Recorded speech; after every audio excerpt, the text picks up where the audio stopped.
Yo guys, what's up? Calvin here and welcome back to another video on the channel. As you can see, we're an Ultimate Team and today we're going to be reviewing Virgil Van Dijk. So, man is 6'4" tall, medium high work rates, 2-star skill moves, 3-star weak foot, right footed primarily of course. And I did pick him up for 236,000 coins, so he is one of the most expensive gold cards in the game. I think only Neymar and Mbappe are more expensive than him if I'm not mistaken in terms of gold cards.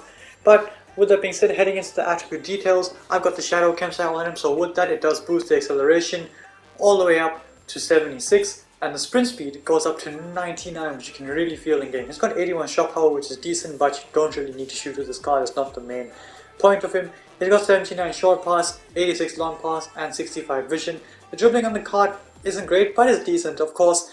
89 reactions, 76 ball control is decent, 70 dribbling is also decent for a centre back, and Mr. Calm As You Like has 90 composure, which is pretty expected. The defending on the card looks sensational: 98 interceptions, 91 heading accuracy, 96 defensive awareness, 99 stand tackle and slide tackle. The physical, again, this man is an absolute unit: 88 jumping, 74 stamina with 93 strength and 85 aggression. He does have the leadership trait however, and he does have of course the power header trait as well. When it comes down to the positions, obviously I'm going to play my centre back, and with that being said, let's get straight into the gameplay highlights with 90 rated Virgil van Dijk. And straight into the first clip here, this guy tries to play the pass, tries to spin Van Dijk, you can't spin Van Dijk, and he just turns around and makes a fantastic tackle. Here, Ivan Toney face to face with Van Dijk, and Van Dijk is just going to get to him, push him out the way and win it back. We lose the ball. This guy thinks he's beaten him. He thinks he's beaten Van Dijk, but you don't. You just don't beat him. And Van Dijk accelerates, well, sprints basically to the ball, got really high sprint speed and it shows, and he wins the ball back. Similar situation there, just sprints and wins the ball back. And, well, he's going to do that again here. Sprints and wins the ball back. You don't even have to tackle this guy, honestly. Just run near the player and he'll tackle him himself. Here, he gets it. He does really well to turn past Rashford, takes a few steps forward, and you can kind of see how fast this card is just by those few steps. But if that wasn't enough, here's a great opportunity to test his pace. Adama thinks it's gone. Van Dijk gets across, clamps him, wins the ball back, turns and passes it, and we can start an attack from there. Here again, Van Dijk was very high up the pitch. I triggered a 1-2. But we make the pass on the 3-star weak foot if I'm not mistaken, and a few seconds later Mane cuts it back to Haaland, who puts it into the back of the net. But all that possible because of that pass was Virgil van Dijk, just threads it through the gap, and we did end up scoring. On to the next clip here, Mendy loses it and Van Dijk with a ridiculous tackle just bails him out, and we are able to get away with one there. Here though, Mendy rolls it out to Van Dijk successfully, went for that long pass which obviously he can make, and he makes it to perfection. Here again, this guy thinks he's going to get past us, how cute. And I'm going to try to dribble with Van Dijk. Maybe not the best idea because we lose it, but we win it back here and Van Dijk makes a pretty good pass into the centre mid and we could go forward. Here again though, Van Dijk is reading the play, knowing where the ball is going to be, runs across to it and wins it back, and we can go forward from there. Heading into the next clip here, still in the same match. This guy has the ball in the counter, trying to dribble around in circles, but you can't dribble Van Dijk and he keeps it very close, stays calm, Mr. Calm As You Like, and we do end up making a pass out and going forward. Here another ridiculous tackle from Van Dijk, slides in and wins the ball back. Moving on to the next clip here, this guy trying to get past us to Benzema, dragged him out of position, but it doesn't matter because he has the sprint speed to get back, and he has a long legs and interception stat to win the ball back, well, to stretch and get the ball back from the interception, sorry. And I'm just going to go on another run here with him, launches it for Foden, and that pass is so hard that the defender controls it and falls down, and unfortunately we couldn't make anything of it. But here again, this guy tries to play the pass over to Benzema. The acceleration on this card isn't great, but he picks up speed pretty quickly, relatively quickly I guess, for the size of the guy, and he was able to get to that ball and switch it. Again here, this guy has it, just gives us the ball, very kind of him. But we're going to dink that into Haaland, we're going to play it down to Van Dijk, who holds off Benzema and makes the pass to Foden on the weak foot, and again a few seconds later he plays it over the top for Haaland, who's in and scores. But again, all that possible because of the strength and composure from Van Dijk to hold off Benzema and make that pass. Here De Ligt makes the tackle, Navas gets it into Van Dijk, who's able to make that dinked pass into Foden. Not really known for those little cute passes, but he's clearly able to make it here and there. You don't always have to get the ball with him and smash it across the field. You can sometimes just make those little dinked passes. But here, a more traditional pass. Not so traditional in terms of the fact that it's on his left foot and he plays that outside foot pass, but a traditional pass in terms of he just smashed across the field. Here, this guy's a chance, gets it with Haaland, and Van Dijk pockets him like he does in real life, makes a very good tackle, and we can go forward from there. For all my City fans watching, that was a joke. Please do not roast me. Here again though, this guy cannot get past Van Dijk for the life of him, and Van Dijk wins it back. Mane sends it through, Kjell plays it across to Haaland, and he should be finishing that, but the goalkeeper does make a good save.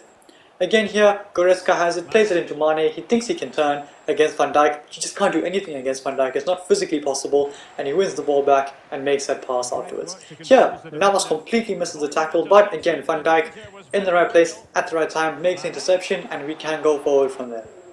Again here, this guy has the ball with Sané and not going anywhere. Van Dijk wins it back, gets it into Mane, dinks it over to Haaland, and unfortunately his defender's in the way.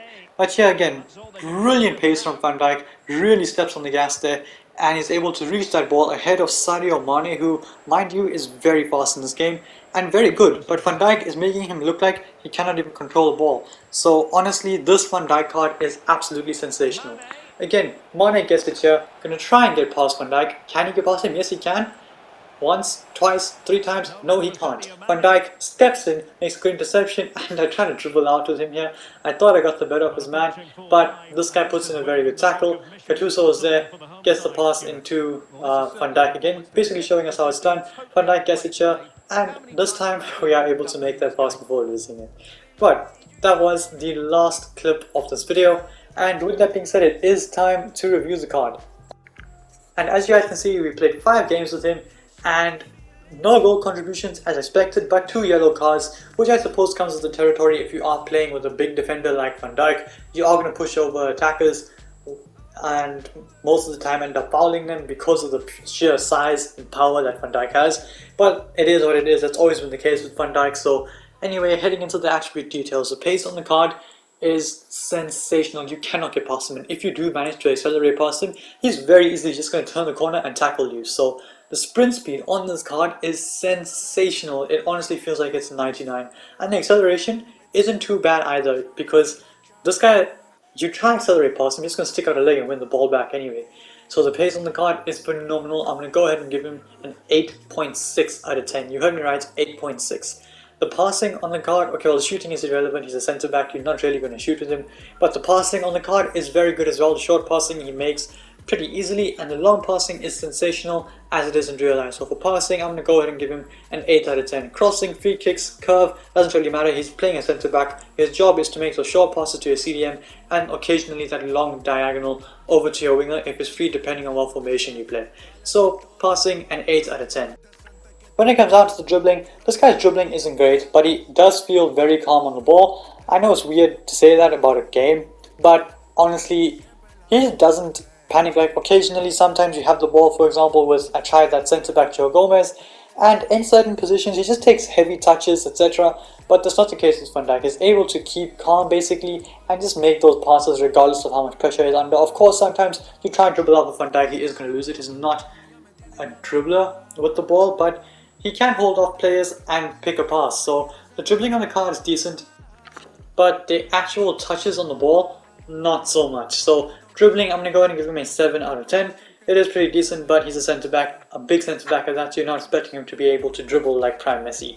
The defending is sensational. This man is the best defender in this game, hands down, without a doubt. I have tried Militao, I've tried Koulibaly, I haven't tried Rudiger, but honestly I doubt he'll be better. I've tried Rijkaard, I've tried quite a few defenders, to be honest, and this man is the best defender in the game, bar none. He has a pace, he has a physical, and definitely has the defensive stats. So for defending, a 9.5 out of 10. Physical, this man is super strong and he does last a full 90, and you cannot win any aerial duels against him. So for physical, 9 out of 10. With that being said, is he worth the coins? 100% worth the coins. 240k, however much you are paying for him at the moment. Over 200k I think he is, and he is completely worth it. Is he over 300k? Would I pay that much for him? No, I don't recommend you paying 300k for a centre back unless you have like a mega team already. But honestly, 200k for this guy to sort out your defensive problems as it did for Liverpool, I 100% recommend him. Position, obviously, you're going to play him a centre back, and best chem style would be the shadow chem style to boost the pace as much as possible. But with that being said, I do bring an end to the video. If you liked it, smash a thumbs up, subscribe, and stay tuned for the next one. Peace.